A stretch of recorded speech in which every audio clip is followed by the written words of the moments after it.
talk about orgasms and sweet movie reviews. We talk about TV too, right? I think so. Yeah? Yeah. Yeah. Movie toast.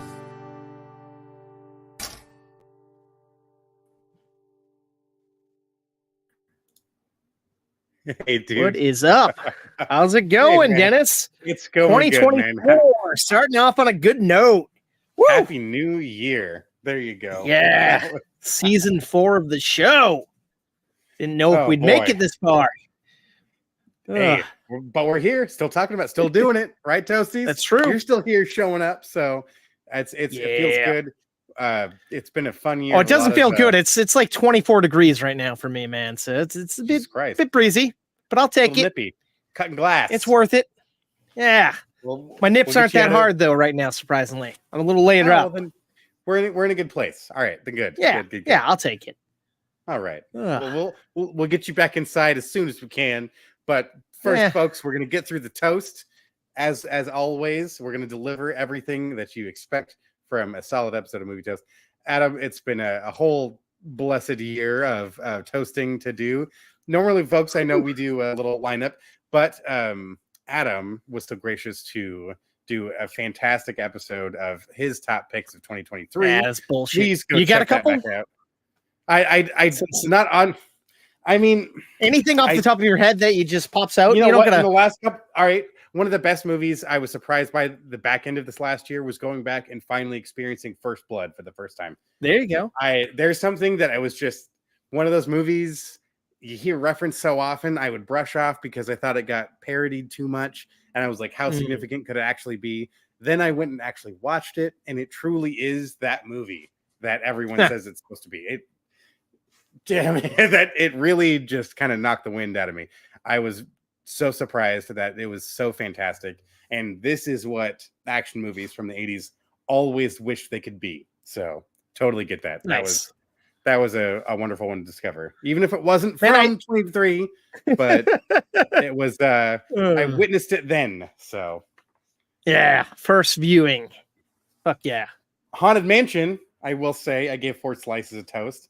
That also there you go too, so it doesn't matter. Did it really? That was 22. I thought that was 23. So. Was it? Nah, 23? that was 23. Summer I think it came out the beginning. Yeah, summer quarter.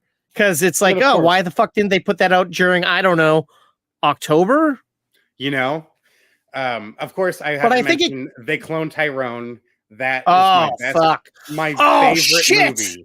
Fuck, dude, that was not on my fucking list because I was doing what I saw in the theater. I forgot about streaming. God fucking damn it.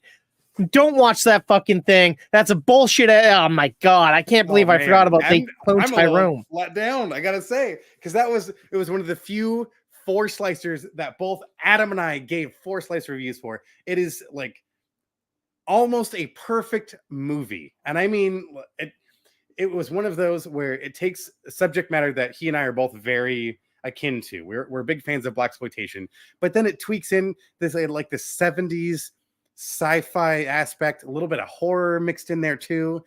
They Cloned Tyrone was so fantastic. John Boyega and oh my goodness, now I'm let me name off. I'm trying to remember the name of all the leads here. Oh man, all I can think of is John Boyega and fucking Taisha Paris, Jamie Foxx. Teyonah Parris and Jamie Foxx. Yes, those 3 did a beautiful job of carrying that movie, and in very different ways. They weren't like perfect archetypes of what you'd expect. One wasn't just the gangster, just the pimp, just the hooker. It was very different plays on all of these different things, and the depth that you keep getting was so great. The movie looked beautiful. It was written very well. The dialogue and the story itself, it was just everything about it was just working all the way around, man. I'm so pissed at myself all year. I'm like, that's gonna be on my list. And somehow, because I was just because here's what I did. I looked at my fucking AMC pass as Stubbs thing, and I'm like, all right, these are the 120 what movies I saw. All right, I'll go off that. Fucking can't believe that is one of the finest movies of, I want to say, the past couple of years, honestly. Like, I great. agree with you. Oh my god, I gotta go back and was watch that. The last little really short gig I worked. I was telling it came up in conversation. Of course, my coworker that's aware of us doing the show was like, "Oh yeah, this guy does a movie podcast," and he goes like, "Okay, so what was your favorite movie of the year?" It was like a knee jerk reaction. I didn't think They Clone Tyrone. I just immediately spit that out. Oh, I don't think I've heard of that. It's like, oh, it is a Netflix original. You need to go check it out. And then it just rattled down this list that I just gave the toasties a moment ago, and it's just everything about it was so fantastic, and it didn't get enough attention. I think it got buried in a lot of stuff. People were still eager to come back to the movie theater and experience all of the same movie theater emotions. I mean, fuck, this was the year of Barbie and Oppenheimer, so we had a lot of big blockbusters. Mario early on in the year. Come to think about it, the way you say that, it did come out, I want to say, the same weekend as those two movies. It dropped on Netflix that same weekend. So you're right, 100% got buried because of that shit, I'd say. Right. It's, I mean, what's funny is I got to hand it to them, though. They offered up the best they had, and let me tell you, it was something to consider. And anyone that skipped that by, please, for the love of God, go check that out. You gotta. For the movie, like the real movie buff, the film file, you know, really, if you really appreciate the finer things in film, that's a movie you really got to check out because there's so much to offer in there. And if you want another great Netflix original movie that I think would be an awesome double feature, I would watch that, and then or before or after, I'd watch My Name is Dolomite. In the same vein. Oh, absolutely. And then that's because it's almost the biopic version of what it takes to make a movie in that tone. The people who laid the groundwork for this subject matter that we can love and appreciate to this day came from a handful of people, very dedicated, diehard filmmakers that really had almost nothing to their name and only wanted to make awesome movies that they thought an audience would truly understand. And now we know their names. They're it's like I mean, come on, Rudy Ray Moore is essentially the guy who created rap back in his records. Doesn't get recognition for that. Right. Nobody gives him fucking gold records. It doesn't matter. Hey, we're here for 2024, Dennis. Starting the year off with some new movies, some recently released films. I'm excited for this episode. We got a couple of tag teams. Yeah. Again. Yeah. It's going to be fun. It's been, a couple of things I know that have come up in the past that Adam might have covered online. If you're missing it, though, please go check out our social medias. You'll catch up with all he has to offer over on our YouTube, our Instagram, and our X. You can also find us on our Facebook as well. There's a lot of little tidbits that are fun to catch up on, a lot of little movie crumbs, as we like to call them, quick reviews of single films, or just little food for thought we have to offer. As it is movie news and reviews, we do give a little bit of news mixed in there. So please check out the socials. But that's not what you're here for right now. You're here for some movie toast. All right. We're going to keep this rolling on. I know coming up next, we're going to have some polls.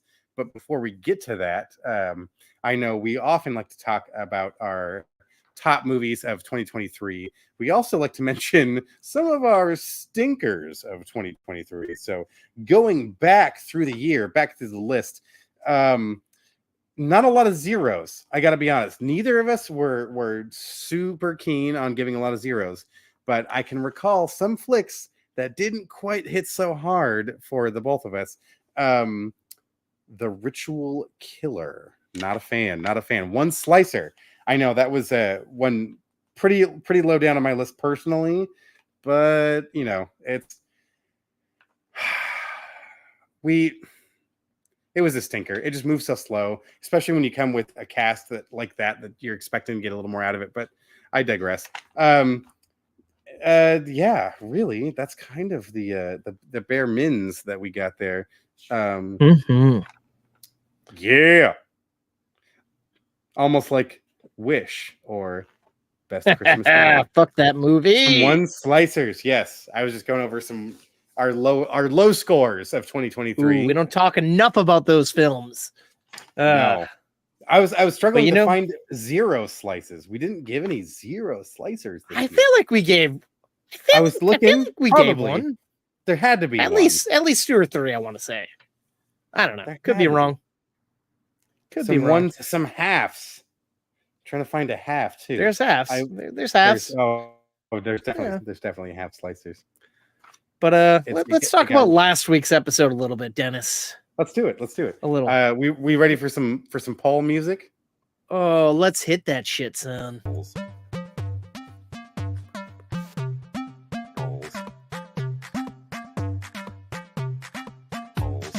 Fucking Chrome's been acting like a bitch. Fuck Chrome sucks. I hate it right now. Fuck Chrome. All right, so up first, last week's episode, I reviewed the latest Studio Ghibli movie, The Boy and the Heron. So I wanted to know what the Toasties' favorite Studio Ghibli anime was out of Howl's Moving Castle, Spirited Away, Princess Mononoke, and Kiki's Delivery Service.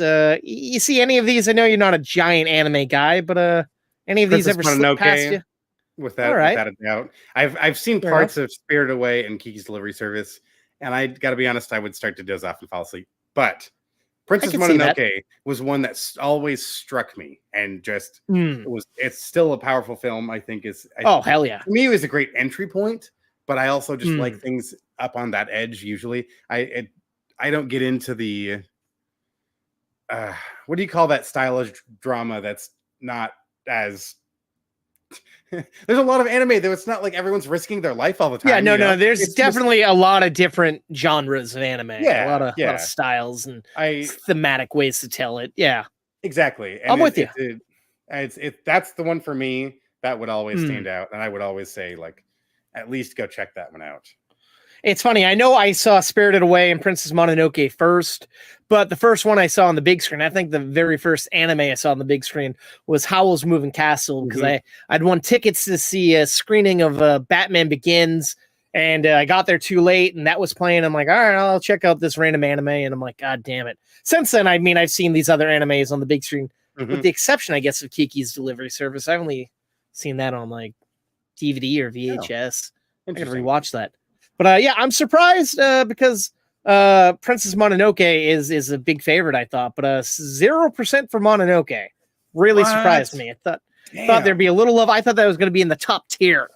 But no. Me too. Dang. The Toasties said, fuck that. Okay. There was a tie for second and third place. So I guess for second place with 28.6% for Spirited Away and Kiki's Delivery Service, leaving 42.9% for Howl's Moving Castle. Which I will say might be one of my favorites because I've seen that the most. Hear about. That's the one I haven't seen at all. So maybe you should check it out. I've been missing out. Yeah, it's fantastic. Billy Crystal plays this little fiery ember named I think Ember. I forget what his name is. I think Kristen Bale, ironically enough, is the prince in the movie. It's just a really good film all around. Sure. It's over on Max. I think they still get the Ghibli movies. Oh, nice. Highly suggest if you've never seen it, checking it out. But might not be for you. It's more of a romance, but there's some enchantment. I don't know. Hey, I can get into some magically wonderful love there. I'm not afraid of that. Fair enough. Check it out. Yeah. All right. And up next, last week we tag team an episode. We tag team most episodes. Right, we tag teamed a review for Wonka. So I wanted to know who the Toasties' favorite Willy Wonka was out of the following 4 people to play Willy Wonka. Of course, you got Gene Wilder, Johnny Depp, Crispin Glover, and Timothy Chalamet. I didn't know fucking Crispin Glover played Willy Wonka. Did you? I didn't either. No, I was not aware of that. In one of those spoof movies, I want to say like Not Another Action Movie. I don't fucking know. Oh Christ! But okay. Well, he looks like a big knockoff. Always going to be the guy. 100%. Come on, Gene Wilder is the man. If anyone says Johnny Depp, you let me down a little bit. So 0% for Crispin Glover. Of course, I don't think anybody fucking knew he played it because who continued watching those spoof movies? That. Yeah. Sadly, Dennis, 24.4% for Gene Wilder. I don't know how he's not 100% people. What the fuck is going on here? I'm let down. God. Toasties. I'm very down. My heart broken. The chocolate melted. It's like watching the Grinch in reverse. It went from like being the right size and like too big to fucking too tiny. And then there's a tie for 36.8 for each Johnny Depp and Timothy Chalamet. Quit fanboying out for these people that aren't the inferior Wonkas. I see what you did there. Yeah, you're looking for Pretty Boy Wonka, you fucking bitches. Exactly. Come on. Let's be honest. No. You lose. Good day. Oh, sir. Man. I just don't get it. But hey, the Toasties have spoken, Dennis. If you're wondering where those came from, if you follow us over on X every Saturday, I post some polls. And then we pull from those and put the best ones out here into the world. But I think the folks have come here to hear a review, Dennis. You wanna start us off this week? I would love to, sir. I got a whole heap of help and is streaming this week. Streaming, you say? doing some holidayness happening. So we got to jam it in between seeing the folks and catching a cold. But in the meantime, that's I important did stuff. see some fun streaming flicks over on Netflix. They just got the 2020 release of The Silencing. That's right. This is a film starring Nicola Coster-Waldau. See, I got it. Oh, you remember Annabelle Wallace? And that one's John easier to say. The fuck is that? Some folks, some peeps. Yeah. That's good. Zahn McClarnon is he's the native actor that's in. Okay. He plays like every native cop. You know his face. I like probably this guy. If you saw yes, you definitely would. Yeah. Yeah. So this is telling the story of this is really cold part of Minnesota. A serial killer has been attacking this area for a period of time. Right out the gate, though, movie opens up on this beautiful shot of this river. I mean, like really gorgeous cinematography of just helicopter shot flying over this river. Great coverage. And as we're watching the coverage unfold, we're starting to notice an object floating in the river. And then we realize it's a body. And it's the body of like a teenage girl. Gets pulled out of the river. Meanwhile, we're getting to see Jamie Lannister over here. He's been running this game preserve, and he spots two hunters that are trying to poach on his land, and he pulls a shotgun on these guys, like, get out. It is illegal for you to hunt in here. Nice. He's clearly a little rough around the edges, though. He keeps a bottle of whiskey on him at all times. Clearly not the sharpest he's ever been in his life, but people listen to what he's got to say. So we've got two parallel stories kind of happening at the same time. There's a new sheriff in town. She's not new in town, but she's newly elected sheriff, and a lot of people aren't a big fan of her. She's got a younger brother who's quite troubled, that gets in a lot of shenanigans, usually breaking the law. And this time it seems like he might have bit off a little more than he could chew. He shows up with just covered in blood, and he flat out asks his sister once they are alone, like, hey, if I get into some trouble, would you help me? And before she could answer, the other cop comes back in the room. So you're starting to see early on, it's like, okay, you can kind of get this sense of like, it's kind of basic murder mystery sort of story. The characters at first seem kind of stock, but they do branch out a little bit. I was surprised to see. It's shot beautifully. I will say it looks gorgeous. It's all shot up in Canada. They try to say it's Minnesota, but whatever. It's more or less the same, right? They're more or less that part of North America. That's a Minnesotian. It's what they're or a Canadian, exactly, right? Yeah, I'm gonna get shit on from two sides. Two sides of the border here. Two frozen shits right on your face. Frozen shit. Neck and chest. Norwegian guy is playing a Canadian American. Hell yeah. But like I said, it's kind of stock, but I was still intrigued. At 90 minutes, I was like, all right, you have to move pretty fast. And the movie does. It moves pretty quick. It's not like Law and Order SVU or any of those sort of like procedural dramas you see on TV that you could do in an hour. It actually has a little bit more. There's a little bit more culture. Of all things, these girls that are disappearing or getting kidnapped and then murdered are all being murdered with like the same thing and that level. this like 1,000-year-old Native American hunting weapon that it's quite difficult to kind of master, but it really stands out. Like, this is the thing being used, and it's clear that these girls are being hunted. They're not being sexually assaulted. They're not just being diced up, but they all have one thing in common. Their vocal cords have been cut. They can't make a sound. Hence the silencing. Yeah. So this is the through mark, and we're kind of watching these two storylines run down the length of the movie until they finally cross over and meet. And what I find kind of refreshing about this one is that the crossover happens a lot earlier than I thought. I thought I could kind of see the direction the movie was going. They give you two really obvious people to suspect. About halfway through the movie, both of those people are taken off the list. There's no way it could be either of them. So I was finally, oh, wow. All right. I'm intrigued because I assume you have shown me who the killer is. Now I'm trying to think back of who it could be. And the real eagle-eyed viewer will pick up on the one or two clues that in hindsight, once it's revealed to you, you're like, okay, I could see that. But I actually had a fun ride with this for being like a pretty low budget, straight to video release film. I mean, I couldn't turn it off. I wanted to keep it going. Hell yeah. If Jamie Lannister is one of the biggest cast members of the movie, so be it. He carries this thing. I think everyone did a great job. Hey, that guy's a great actor, dude. He is. I've never seen him give a shit performance. Same here.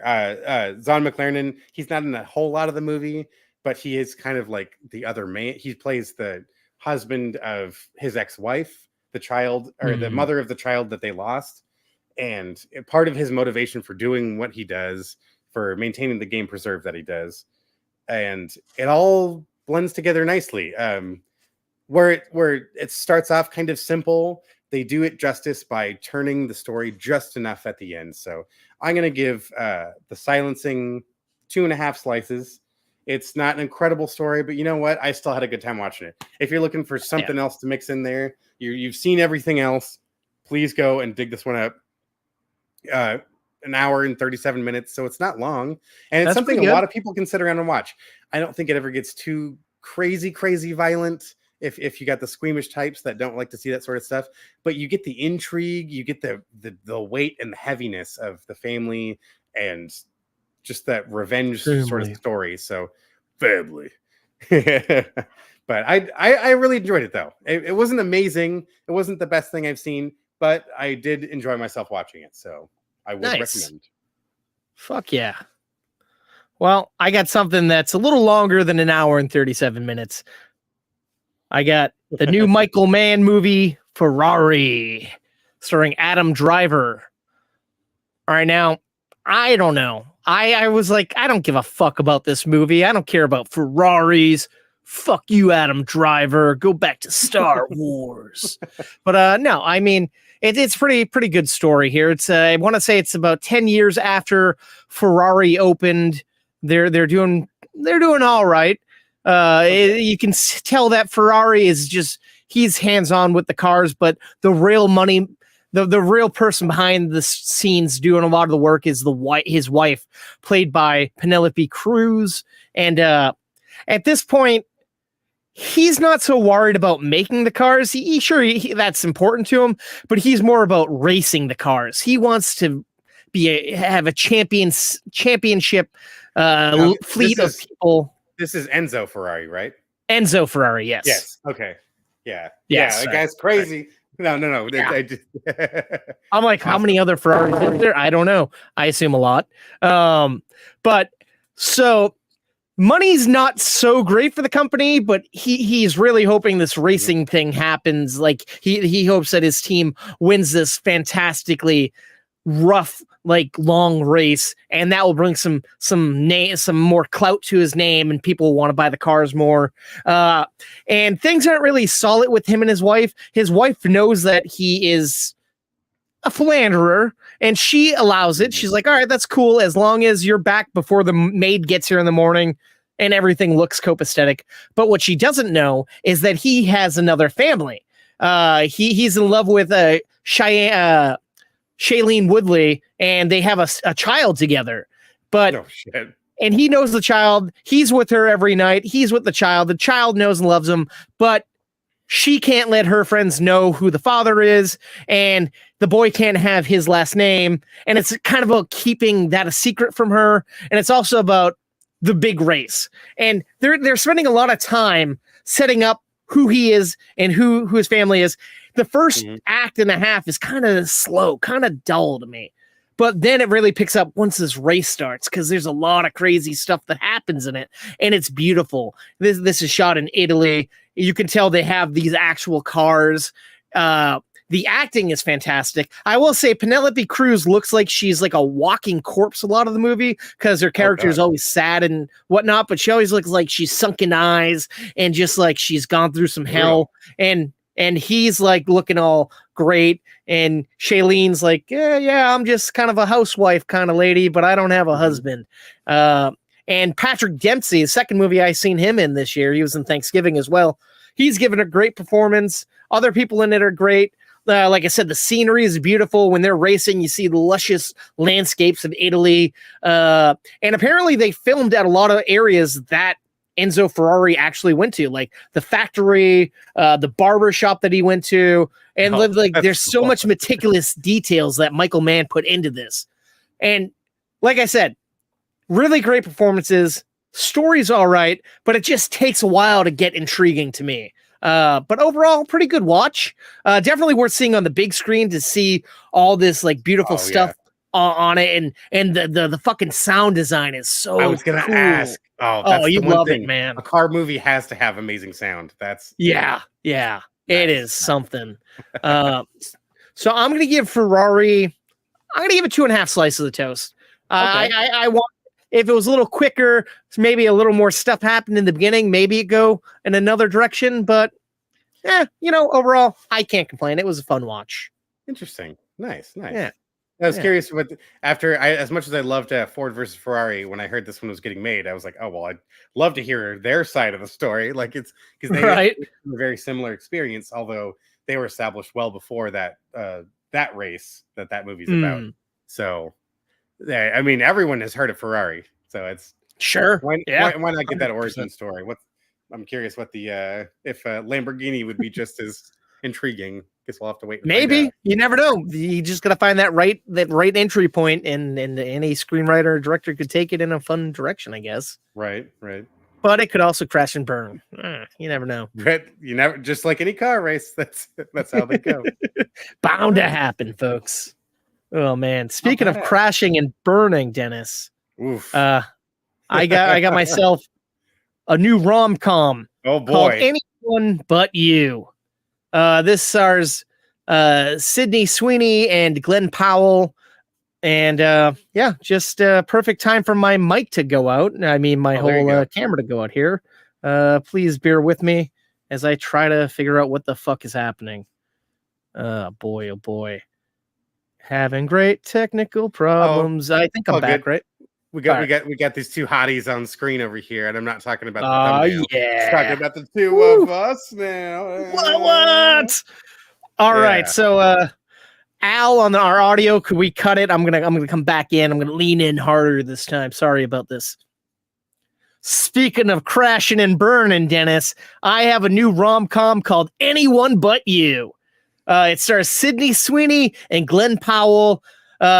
These two people, they meet and they have this amazing one-night stand, but they don't even fuck. They're just having like this great. They're staying up all night, cooking, talking, getting to know each other, and then something happens and they become bitter enemies. How luck would have it, her sister is just started a relationship with his childhood best friend's sister, who he's kind of a brother to. And a year goes by, they haven't seen one another, and the two ladies are getting married in Australia, and both these people are staying at the same house together, and everyone in the house, including the parents, and everyone's trying to get these two enemies to become lovers once again. And oh my God. And they're really selling it hard. Yeah.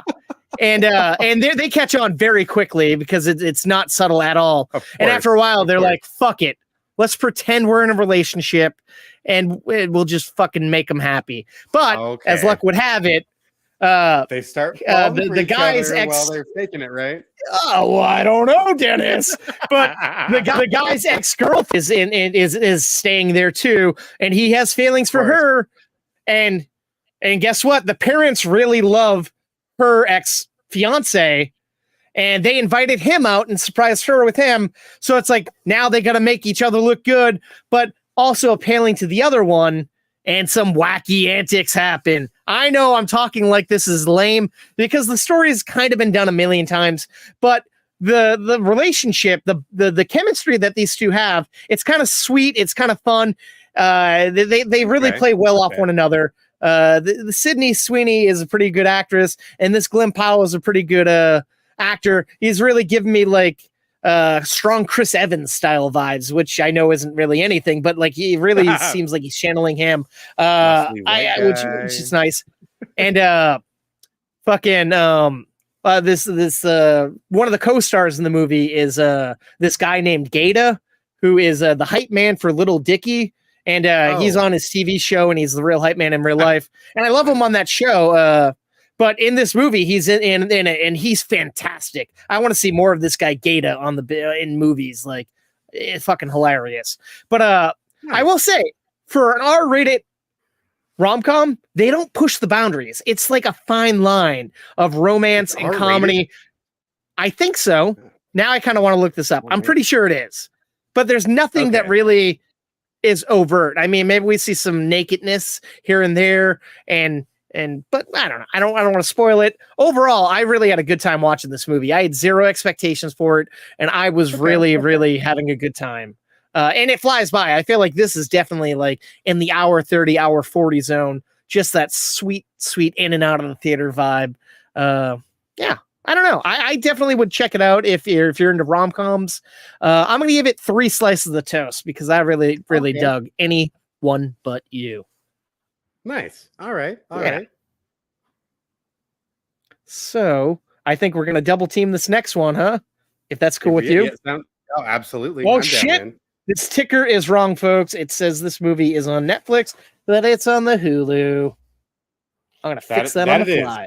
This is only on Hulu. Now, folks, this is a movie that was released in theaters end of this last summer. Well, I guess September 29th, as the thumbnail here dictates. But big hyped flick. I remember hearing about this for quite some time. I was really looking forward to it. We're talking about The Creator.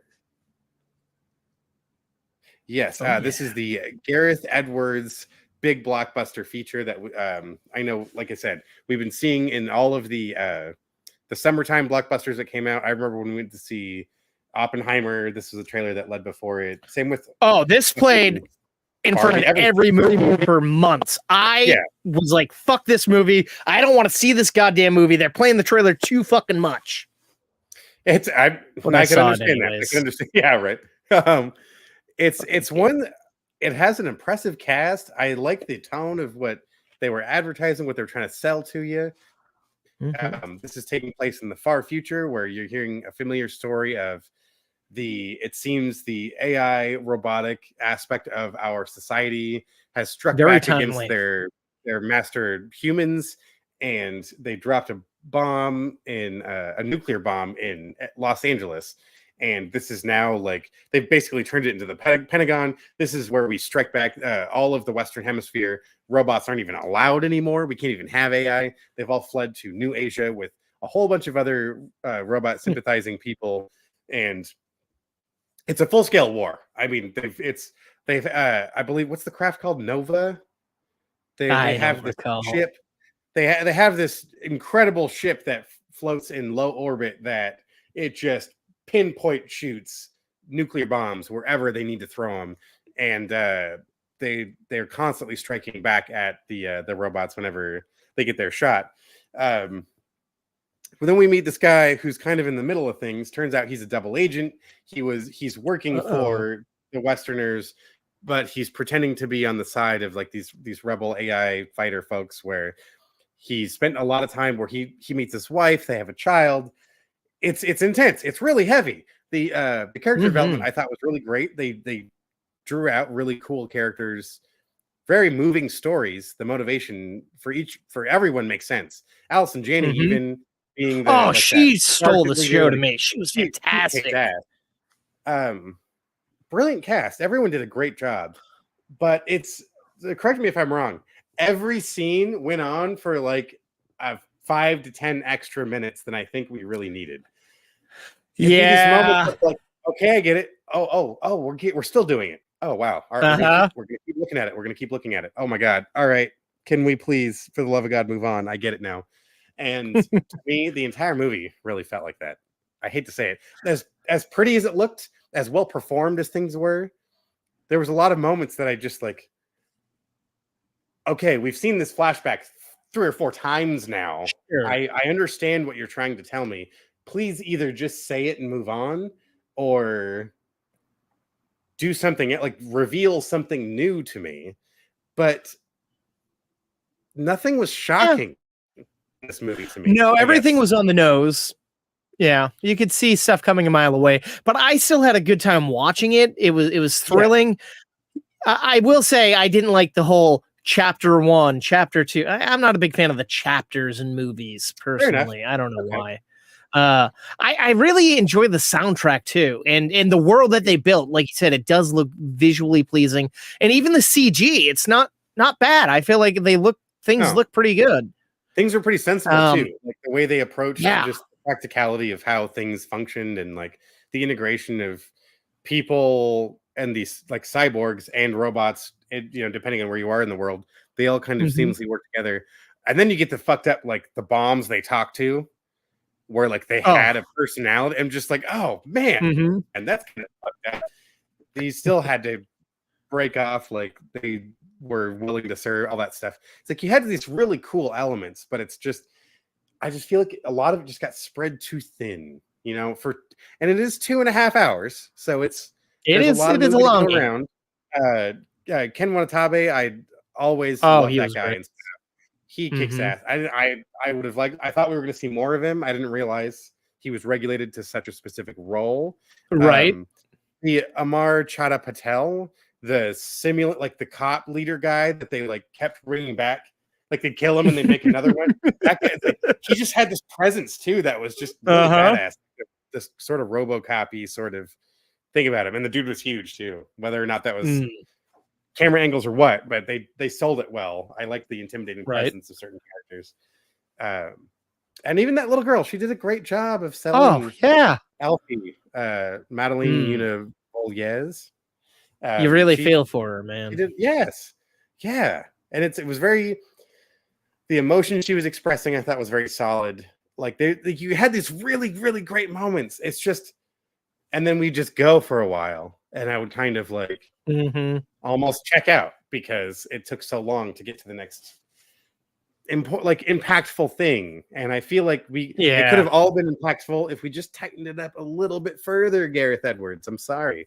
I hate to say it, but man, I think we're picking up on a rhythm on this episode. Is a lot of movies a little too long in tooth. But I have to say, I got to give them some points for at least taking the risk, because we've been sitting through 2.5 hour superhero movies for years that so many of them come out just barely above average or often not good.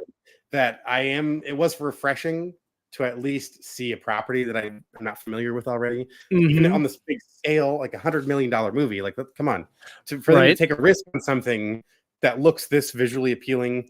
Thank you. Finally, what also stands out to me that I didn't know going in, but after like hearing interviews and reading things, I think they shot this on like a pro consumer camera, like a very easily attainable camera that anybody could really have. It wasn't anything expensive, but it looked visually like stunning, which is always absolutely intriguing. And honestly, having John David Washington as your lead, he's always giving a great performance.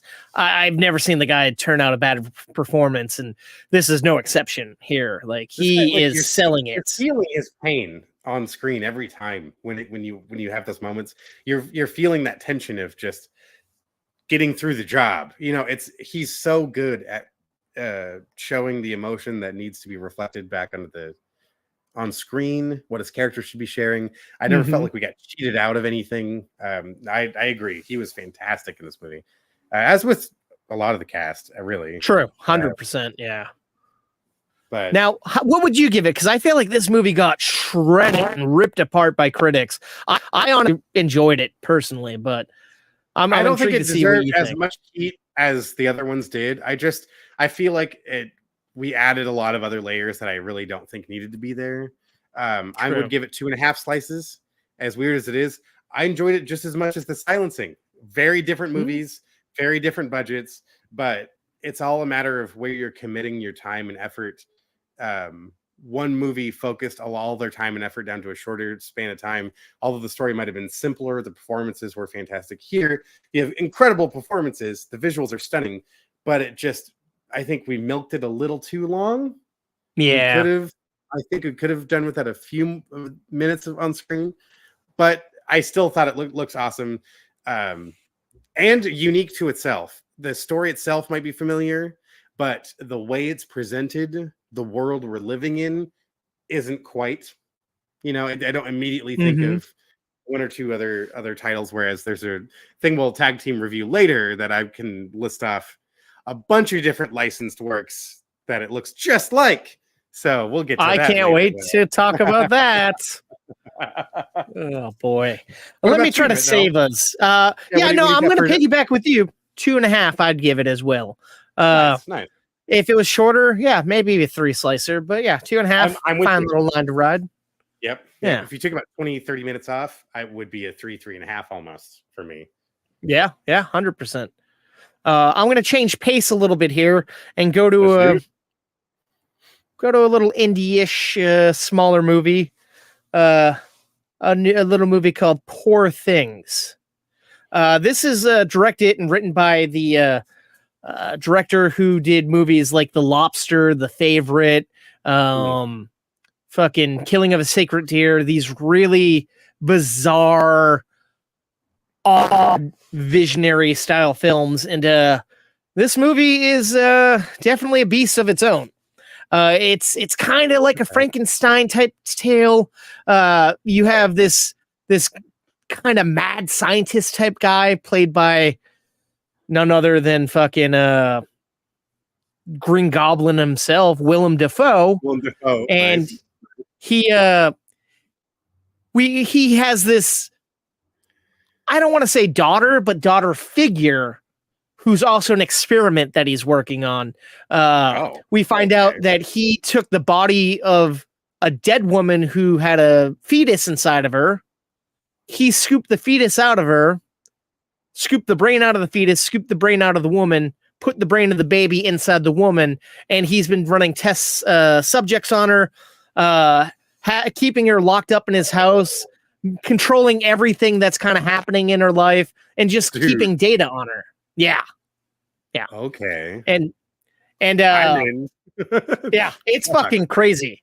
That's only the tipping of the iceberg here. And the woman, of course, is played by Emma Stone, and she is giving an award-winning performance here. Like the way she moves, the physicality, the way she speaks, it's like, holy shit, I buy everything that is going on with her.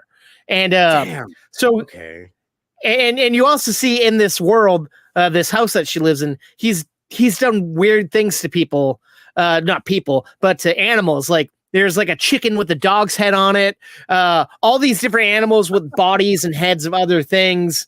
All these wacky experiments, and it's very crazy. It's like an animated Tim Burton movie come to life. I know Tim Burton does live action things, but it's like a more fucked up Tim Burton movie.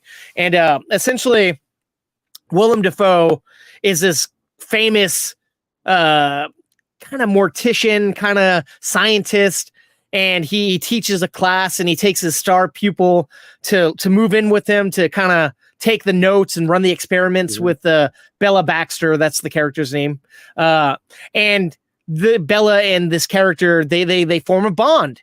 And Willem's like, hey, I noticed it seems like you guys like each other. What if you were to marry her, move in here, and we continue the experiment? And he's like, yeah, I guess, sure. And of course, she's kind of down for it. She doesn't fully get it, but she knows there's something there. And right as this is happening, she's kind of discovering self-pleasure. There's a very interesting scene with fruits.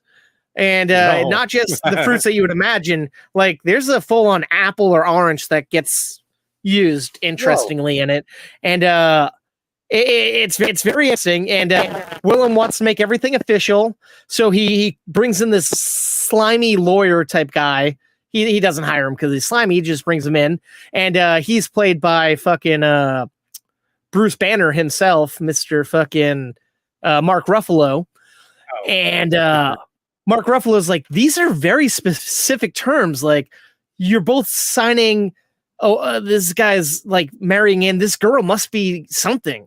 So he makes up an excuse that he has to go to the bathroom, and he snoops through the house, finally finds Bella, and he's infatuated with her, and he ends up falling for her, and like she's like, oh, I'm like she wants to explore her sexuality, and he's like all about that, kind of creepily taking advantage of someone who's not in the right state of mind.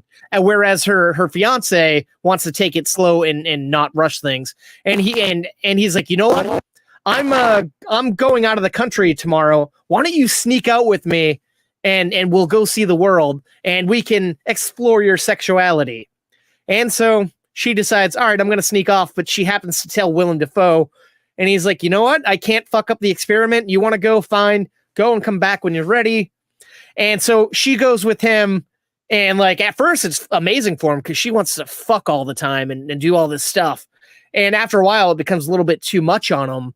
And like, she's falling for him, but he's like, don't fall for me. You can tell after he has sex with her, he doesn't really want to stay with her.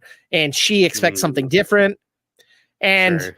Then she's like, all right. And she goes out in the world and starts fucking other people. And that drives him mad. And then he wants to control her. And so he puts her in. I'm sorry. I'm walking you through this whole movie. I'm so sorry. It's really fucked up what happens. Yes. Yeah. How old mentally is she supposed to be by that point? They don't fully say, but I want to say she's like anywhere from like 9 to 15, maybe. But that's okay. The crazy thing. She wants to. They end up on a cruise, and she meets an older woman and Gerard Carmichael, and they're like, "Why are you with this guy? He seems like an asshole." And you seem like a good person, and they kind of getting introduced to outside. Yeah, she's like seeing a new world, and like this woman's giving her books to read, and she's becoming smarter, more intelligent, and then she kind of wants to explore so much more than just sexuality in life. She wants to kind of see the world for everything it is, and they end up getting kicked off. God damn! I'm saying too much. I'm so sorry. There's much more that happens in this movie, and it's graphic. It's insane. It's fucking wacky. Like the story's phenomenal. It looks visually fucking amazing, but there's a lot of weird fish-eyed shots like throughout the whole movie, and it's so weird and kind of jarring, but it works for what this movie is. And the movie's a bit long. You never know where it's gonna go, and it's just so like fucking interesting and just crazy to watch. And it's interesting to see the world through someone else's eyes, kind of discovering the world in herself in a way. I think I'm gonna give it 3.5 slices of toast. Damn, it's a really good movie.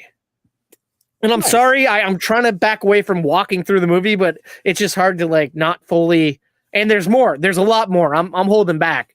And you see a lot happening to this character. She goes through a whole ordeal, and it's pretty interesting and uplifting and sad and funny and so many emotions. Interesting. That's intriguing, though. Yeah. Based on what I had saw for the advertising, what I saw in the trailers and stuff, not at all what you just told me. No. So, whoa, that's intense. Oh, damn. Okay. Yeah. So, especially given that cast, I would figure their performances would be pretty stellar too. So, everyone's top notch. I'm intrigued. Fantastic. I'm intrigued.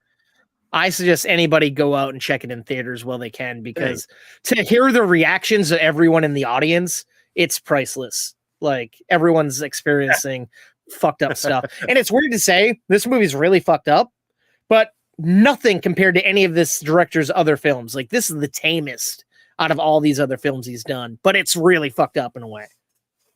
Oh, wow. Yeah. Okay. Yeah. Huh. Yeah. Damn. Yeah. But yeah, definitely a good movie. I don't know if we're going to give such a stellar review to the next movie, but I think we should roll into it. We'll have more chances, it sounds like, to view later ones. Well, if you haven't guessed, folks, this is a big blockbuster that's just hit Netflix this last week. Talking about Rebel Moon, the big Zack Snyder blockbuster, the sci-fi epic. You know, what is this guy gonna do when he's unrestrained by Marvel and DC? Well, he's gonna make exactly Marvel and DC combined, I guess. Just kidding. You're gonna make a lot of things combined, man. A lot of things combined. Oh my god. So here's what I saw. Yes. What did you see? I saw fucking How to Train Your Dragon, fucking Game of Thrones, fucking Star Wars, fucking modern day banking. I say that because people just like the garb is all over the place, and there's people wearing button down shirts. Everyone looks like they're in their own fucking movie. I don't fucking know. I definitely also saw a lot of Star Wars in here. A little bit of like, I don't know, Last Samurai, Dances with Wolves sort of aspect to some of the characters, maybe not the whole story, but like you said, it's like we just took characters out of all of these different known things. Funny enough, the visuals, to me, this is what a live action Warhammer 40K adaptation of the Imperial Guard would look like, from the armor down to their weapons. The guns killed me. The guns are straight up fucking Warhammer 40K. Look up bolt pistol, and that's what this chick carries the entire goddamn movie, is the fucking bolt pistol from Warhammer 40K. We get the orcs from Lord of the Rings for some reason, like not even a little like him, like fucking one for one. We're just gonna rip off Peter Jackson's orcs and we're gonna put them in space. Why not? They're good orcs. Like I was saying before, I rewatched some Harry Potter shit. Fucking Harry Potter sprinkled in here a little bit too. Like I don't know what to feel about this movie. So it's a story of a small farming village that is come under oppression of the ruling class, the current empire that's ruling the core of the galaxy. Their most recent king has been murdered, and all of the upper echelons of the military command are now fighting for power. We're trying to struggle to keep hold of the ring worlds, the edge worlds. Where does this fucking sound familiar? Every other sci-fi epic that's ever been. It's Dune, it's Star Wars, it's Star Trek, it's fucking everything you've ever read or heard or seen before, literally. And that was like, okay, where do we get in the twist? What? Where's her psychic powers kick in? Where is she gonna get her fucking magical dragon thing? Like, I'm waiting for the thing that finally makes it like its own thing, and it never happens. It really never shows up. And it's just like, I'm sorry, maintaining course. It took me 3 viewings to get through this fucking movie, man. Like, I did not give a fuck. Like, you're spending, I clocked it, an hour and 37 minutes out of a 2 hour and something minute movie setting up your team, just meeting all these characters. They all have their quirks, and they all just jump in to work together, and it all just feels so fucking lame. And it's like, I honestly didn't really know what the fuck was going on most of the movie. And I had so much high expectations for this movie. Everyone's been talking about it. And this was the whole famous story of Zack Snyder wanted to make a Star Wars movie, pitched it to him. They didn't want it. He said, I'll make it myself. So it's like, oh, sweet. That's going to be badass. Fuck that. No, I see why they said no. But Netflix is like, yeah, let's make a fucking franchise out of this, and let's already make it a 2-part movie before we even. Oh. And it's like you're made 2 movies already. You want to make a prequel series. You want to make games. Somehow you're claiming that this is connected to Army of the Dead or whatever his Dead franchise is. And I'm like, how? Why? What? Fuck you. That was a good franchise. This is a bad franchise. Yeah. I even bought the Stupid Thief spinoff one where we saw him break into the okay. I actually enjoyed that because at least the actor was fantastic and he carried the charismatic. None of these characters really had personality. They all just had Charlie a purpose. Hunnam. You Google this movie. Charlie Hunnam is the first name that comes up. You don't see him until an hour into the goddamn movie. You see him for 10 minutes. He disappears until the last fucking hour or whatever, 30 minutes of the movie. And then again, you only see him for like less than 10 minutes and he's gone again. By then, I don't even give a shit whether he exists anymore. And then we gotta oh god damn it! It was nice to actually see him use his actual proper like voice and not do an American accent. I'm like, not doing a shitty American accent that he's like only okay at doing. Yeah, but I feel like the first 45 minutes were just 2 people talking most of the time, a little bit of action, and then so many cutaways to like this lady as like a child and flashbacks that I don't give a fuck about. You could have trimmed so much of this movie and made an hour and a half movie. This happened, and I'm like, okay, now show me what you're gonna do now. I don't care about all the little intricacies. The Admiral Atticus character, I liked him, the villain. He was kind of cool in that, like, again, this is going back to the Warhammer 40K comparison. He looks just like an Imperial Guardsman, like an officer, almost a commissar.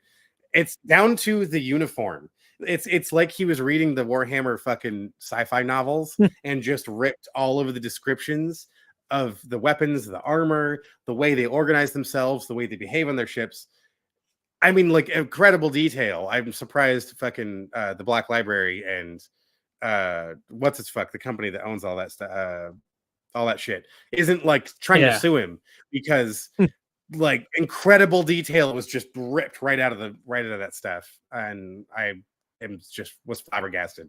The piratey guy, I forget what his fucking. It didn't even get to learn his name, and then he died. Right? The one cool guy with the dreads that fucking stabbed the cockpit of that ship was like one of the few guys I liked in this, and then of course you got to fucking kill him. Spoiler alert. Anyways, we lost Adam for a brief moment, but he'll be right back. Yeah, it was. I know he's gonna jump into shit on this some more. I wanted to like this some more. I was hoping this would be a fun sci-fi epic that, I mean, not like Thor fun sci-fi epic, but a big spanning story. Something else, like, when is our next generation Star Wars that isn't a Star Wars movie, you know? I want to see this sort of risk being taken. And I don't want to dip into that too far because I really want to wait till Adam gets back to have this conversation with him. But the other things I did kind of like about it, you had this robot character that I know we're going to see again, voiced by Anthony Hopkins. He's God, I forget even the name of the robot, but the robot was cool. Trying to give some humanity, trying to inject a little bit of that personality back into life, especially when AI regulation clearly is unrestrained in this world, but we're not worried about it anymore. But it's just, God, yeah, there was just so many lost opportunities, I think, throughout that whole movie. It was a rough one to digest. I was just saying, I really wanted to like this one purely based on the fact that I love that they took a risk on something new and different. Yeah. And that's what I want to see. It's just this one is, and I hate that it was like the creator and the Rebel Moon. I'm saying the same thing, and it's like, I love that you tried. I love that you tried. It's just I feel like Netflix was too afraid to step in and tell Zack Snyder, hey, why don't we rein it in a bit? Why don't we put a little bit more focus on X instead of Y? But I get it. It's like he has a whole nother movie where stuff probably gets more climactic. But I'm like, I feel like you spend all that time getting these people together, and then the climax happens in a flash, and it was so simple. And it's like, really? Oh, And you want me to come back for more of this? And then they undo it out from under it. Yeah, exactly. It's just like, okay. Well, I guess tune in next time for more of the same thing. Having said that, I still saw cool shit like Jimon Hansu, General Titus, the guy that got out of the Coliseum. That actor's great. He's always just has that formidable presence, and he's always just this fucking tough, badass sort of dude. Yep. Stas Nair, that played Tarok, the Conan the Barbarian looking guy, which again, he's just like Conan. He's literally Conan. He literally looked like young Conan or whatever the prequel Conan with the fucking Jason Momoa. I'm like, he kind of looks exactly like Jason Momoa's Conan. Right. Which again, there's yet another property that I think he was just like, yeah, let's throw Conan in there. And he was a cool character writing a fucking and of course, again, watching but that doesn't pay off. I thought they were going to take the fucking beast with them. Right? Take that shit with you. Or he can fly through space and it like catches up with him or some shit. What's with all this? Like, okay, the base story here. We want to get the ship off world because we're just lowly farmers. They go to all of these other planets. They kick all this ass somewhere else. They're like, oh, that's enough. They're gonna leave now. All right. Yeah. Story's over then. And I'm like, bunch of bullshit. Fuck? Why do all wait? So we can just leave? We can just go. Right. Not everyone want to, but it's not like this big deal that we have to go. I don't know. It just we tried to heighten these stakes that I didn't really buy. And then these things I was really intrigued by, we did nothing with. Like Jimmy, the robot. I liked and then you see that fucking epic shot of him like standing out in the field defending the town against nothing. I'm like, I'm like, this is gonna happen. It's gonna pay off. Nope, not at all. Nope. We get cast members from Game of Thrones that do nothing. Gunner, the farmer guy that gets everyone else fucked, like the guy that doesn't really do much of anything. And it's like, oh, you're not Game of Thronesy in this at all. No. The quick shot of Carrie Elwes, like you got these guys have some really interesting acting or actor casting choices, and then you kind of do nothing with it. Or like the soldier, the guy that tries to fight. I'm sorry. That tries to help the raped girl from the girl from getting attacked. He's the only one willing to state it, and then we fucking all right. We'll just never see this guy again. Or Anthony Hawkins. What is he just given like a VO? I feel like it's like, come on, I want more. You have, I don't know. Everything about this movie frustrated me. What I thought that Anthony Hopkins, I thought he was actually going to be the king, and that I did too. It was like a decree, like all the robots will just carry his voice. So it'd be this badass, like, and all the soldiers hear his voice in the battlefield because. I was like, nope, not even that cool. All right, never mind. Nah. The coolest baddie finally gets killed, and then he's kind of not. So yeah, and it's like he's not cool anymore. The fight scenes, I couldn't tell whether I liked them or not. Like a lot of slow-mo fight scenes, very heavily like requiring CG. Yeah, some were cool, most were kind of lame. I thought a lot of some of the visuals looked cool. You set up these kind of like cool moments. But then it felt like I was watching a movie that was filmed on 5 different format cameras.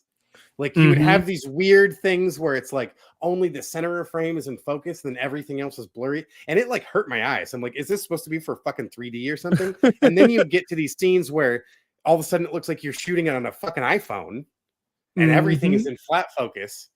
And then you get to the height. I'm like, I don't make up your mind, dude. It's not visually appealing to me as an audience member whatsoever. A few things, yes, but then you'd have these things. I would just like staring at the screen, like, what? Why did you choose this? Right.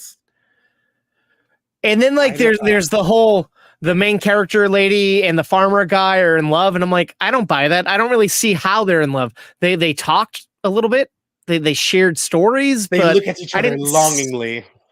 Yeah, had nothing really saying, oh, fuck, these guys are in love. But everyone's like, oh, you love her and she loves you. And it's like, do you? Oh, everyone in the fucking village at the beginning was just like, you're going to go fuck Gaston because Gaston wants to fuck you.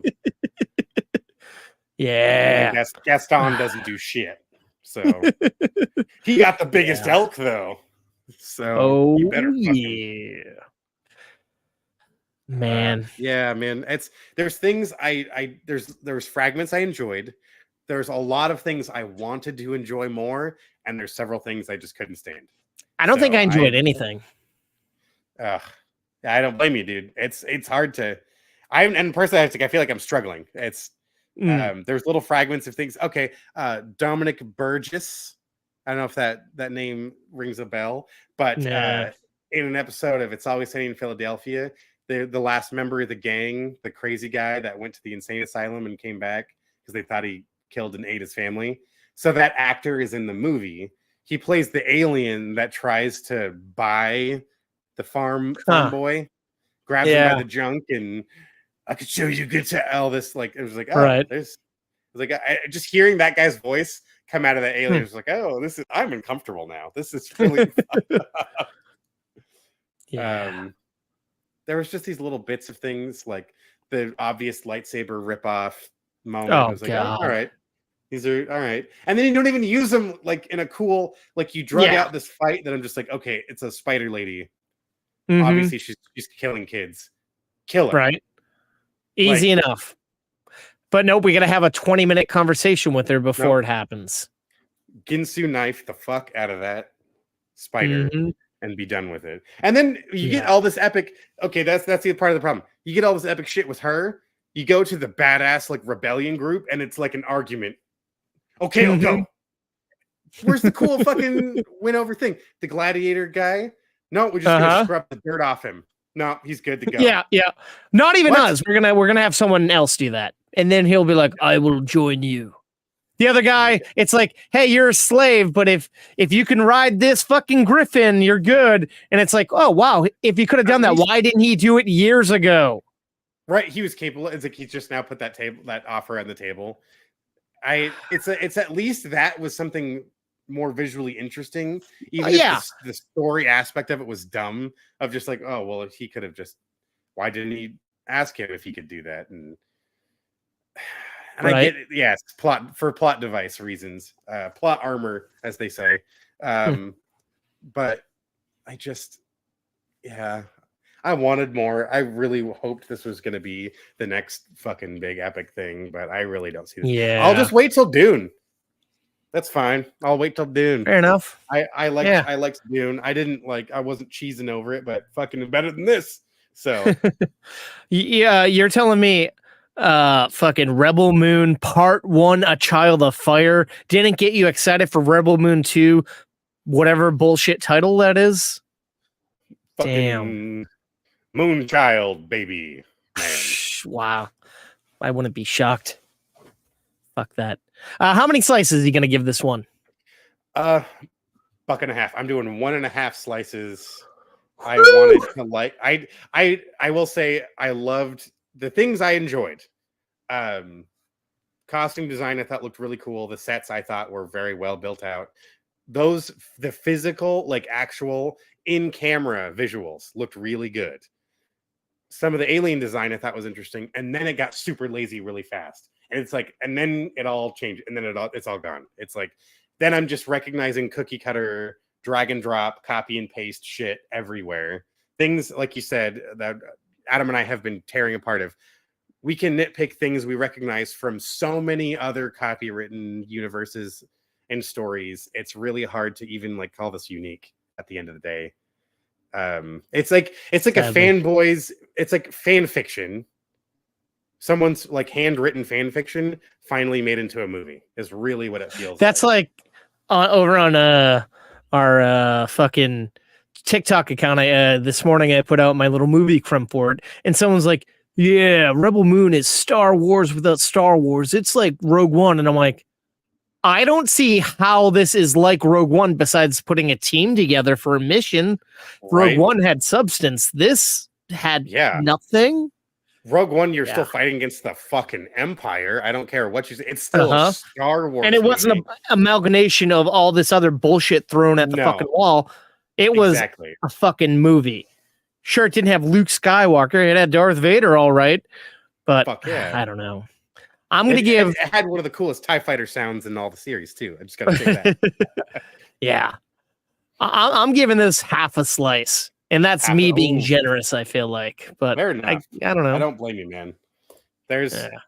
I want to like it as much as you liked it, which isn't even a whole bunch, but it's like I like these little bits, sci-fi bits about it, and I like the risk that was taken.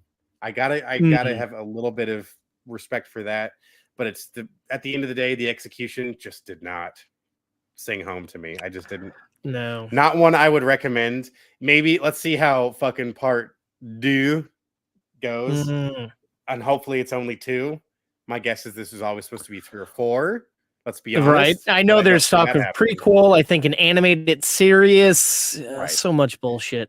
They probably already have to announce that stuff because they already started making all this shit, and it's like. And I might be making this up in my head, but I feel like it's true. I don't know. I hope I'm wrong. I don't know. But I feel like you're right. They're probably planning a whole thing. It's like, dude, go back. You've done good movie. Honestly, all the big movies that he's done, I haven't been a giant fan of. I think my favorite movie of his is Dawn of the Dead. I loved it with James Gunn's story, his directing. I loved it. Yeah. 300. I can give or take. Army of the Dead is by far my favorite of his. 300 I still have a soft spot for, in that just the first time giving a story like that was I was really bringing that graphic novel to life. Yes, in a big bad way. Still kicks ass. I will say I did like his cut of Justice League more, but I still think it wasn't great. I didn't care for the Man of Steel series. I didn't care about Watchmen. I did kind of like Sucker Punch, Watchmen, which I know a lot of people didn't like. Yeah, I like that. I loved it. Yeah. It had a really fun visual style, and I like that story. That world is fucked. That's a great use of an abstract story too. Of like now, incorporating everything being figurative. It's all in their minds. Holy shit! Maybe beautiful. We bring some of that fucking stuff into here, and then I can digest a lot of the crap. Get John Hamm in here giving lobotomies to all these people. I'm like, all right, that's a twist I didn't see coming. Right. Ugh. Fuck. Man. Well, yeah. Fuck it. Hey, maybe we're just not the right audience for it. Hey, these visuals were working. Maybe I'll finally get the start working on a Warhammer 40K thing, because fucking this is what it looks like. You're already almost there. I believe homeboy Henry Cavill is doing a 40K series or movie. I think movies with Amazon. I think I know he lost Superman. And once he lost The Witcher, it's like he's like, this is where I'm going next. 40K, baby. So holy fuck! Hopefully he does justice because he plays the game. So that's okay.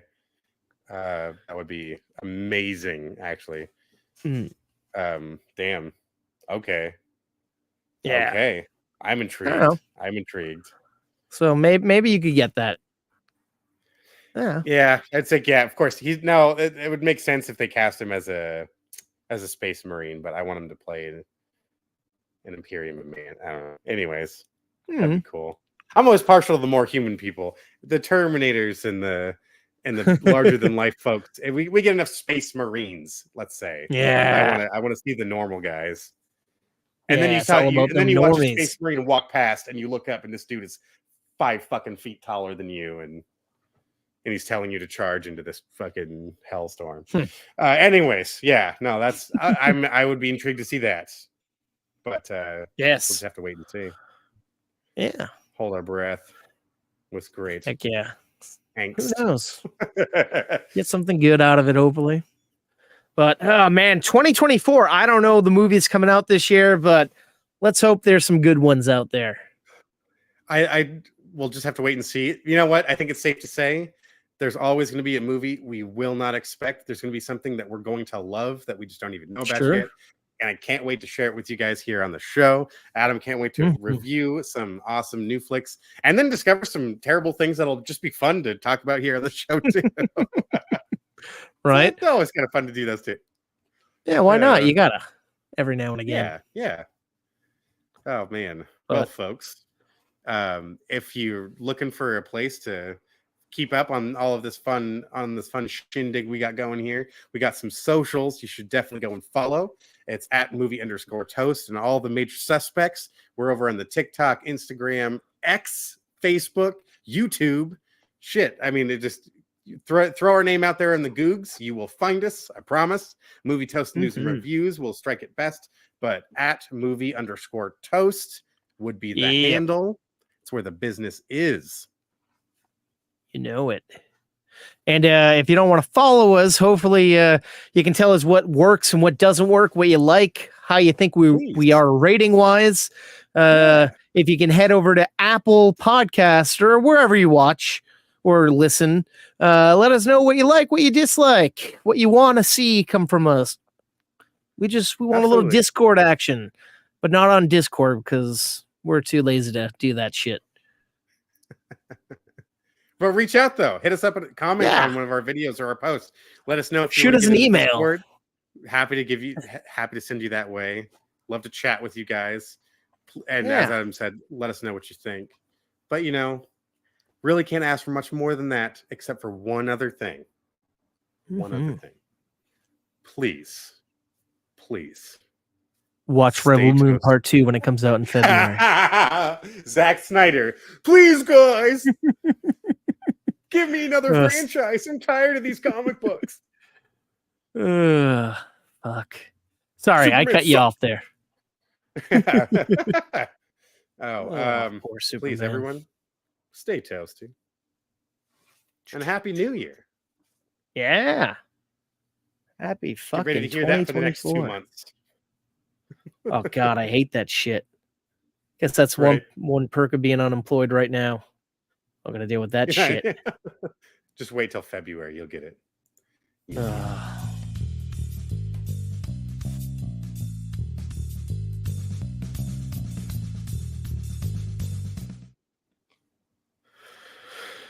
You think we're too harsh on that last one? Rebel, no. Okay. He deserves it. Sorry, bro. It just fuck. You said you watched it too, man. You watched it too. Oh, dude, he's sitting in the edit bay being like, this is pure cinema. This is magic. Oh. I can't wait to make 19 more of these. Fuck Star Wars for turning me down. Fuck DC. Fuck Warner Brothers. Like flesh on his fingertips, and he's just like, I'm fucked. It's all over. It's all gone. Oh my God. I finally keep the charade up. Done. It's like I don't think anything can keep him down. Make movies. I've got this far along and no one ever noticed. Just kidding. I know. What a good just scam kidding, that Zach. would be. I know you're a big Movie Toast fan. Yeah, you're our listener. Yeah. Thanks for making those great films. We love watching them. Woo, everyone. Bam.